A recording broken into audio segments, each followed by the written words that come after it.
आप देख रहे हैं पूर्वांचल।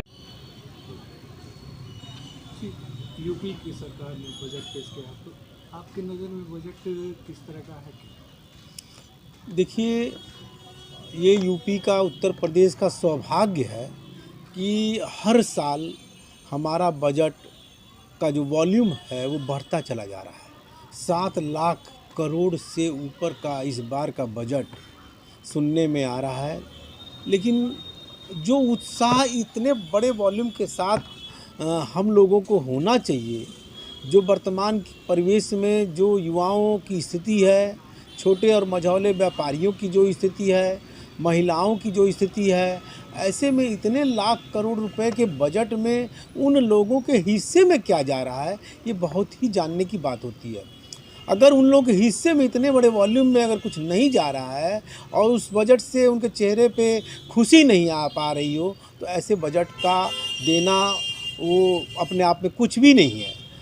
बजट आ रहा है, पूरे बजट जितना देर चला है लग रहा है जैसे नीरस बजट चल रहा है। लोग सो रहे हैं, धीरे धीरे आंख बंद करके सुन रहे हैं। ऐसे में क्या मतलब निकलता है ऐसे बजट का? आज एमबीबीएस की सीटों को उन्होंने कहा है कि एमबीबीएस की सीटें जो है, आपको बताएं कि 1840 सीटें बढ़ करके 3828 सीटें। बताइए, जो 4 आंकड़ों में भी सीटें एमबीबीएस जहां डॉक्टर चिकित्सा की बात होती हो, वहां पर हमारे युवा पढ़ने वाले विद्यार्थी की सीटें 4 अंकों में। ये तो बहुत ही दुर्भाग्यपूर्ण है कि आज हमारी पढ़ाई का स्तर इतना गिर गया है कि 4000 वैकेंसियाँ केवल चिकित्सा के क्षेत्र में। इसको कहीं न कहीं ये 6 डिजिट में होनी चाहिए। जब विद्यार्थी पढ़ने को उत्सुक है, चिकित्सा के क्षेत्र में जाना चाहता है, तो आज वैकेंसियाँ 4000 क्यों हैं? वैकेंसियाँ लाखों में निकलनी चाहिए। जैसे हम लोग ग्रेजुएशन की डिग्री लेते हैं, इसी तरह विद्यालय हर ज़िले में खुलने चाहिए और हर विद्यार्थी को पढ़ने का उनका जो मौलिक अधिकार है, वो अगर एमबीबीएस करना चाहता है, उसको एमबीबीएस की सुविधा मिलनी चाहिए। बजट कम बजट में दे करके आज प्राइवेट विद्यालयों में पढ़ना, एमबीबीएस करना कितना कठिन है, ये आपसे छुपा हुआ नहीं है। सरकार को तो आम स्कूलों में एमबीबीएस की पढ़ाई करनी चाहिए, हर ज़िले में खोल देना चाहिए।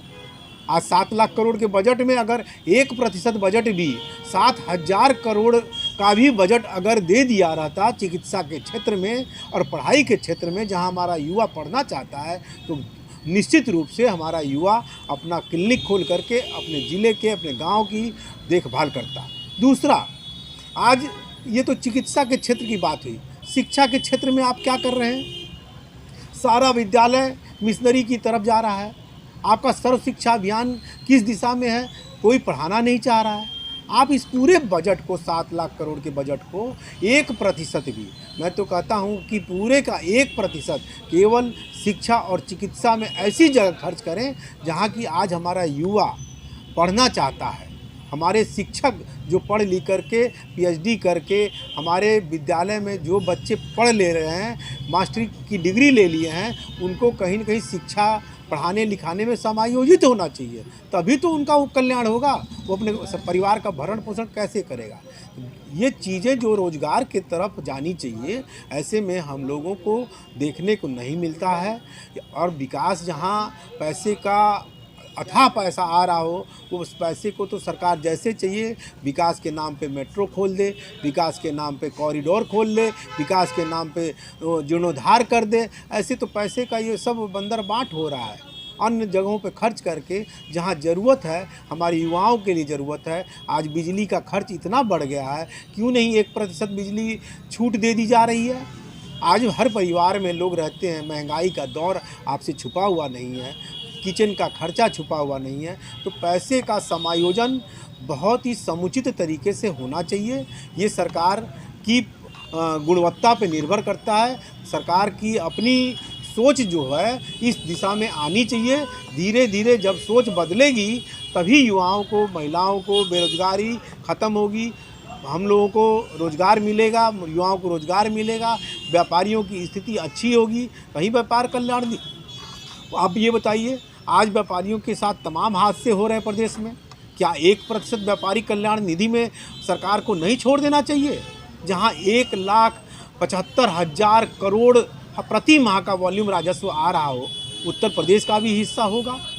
क्यों नहीं 1% व्यापारी कल्याण निधि में आपदा राहत कोष के तहत सरकार छोड़ देती है, जिससे कि हर व्यापारी कठिन परिस्थितियों में जो गुजर रहा है, ब्याज की मार से गुजर रहा है, चाहे आपदा की मार से गुजर रहा है, आगजनी से गुजर रहा है, किसी तरह से डिफ़ॉल्टर हो जा रहा है, प्रतिस्पर्धा में हो जा रहा है, तो उसको संभालने के लिए सरकार को अपने पैसे का समायोजन ऐसी ज़मीनी जगह पे खर्च करना चाहिए जहां उसका लाभ जनता को मिलना चाहिए।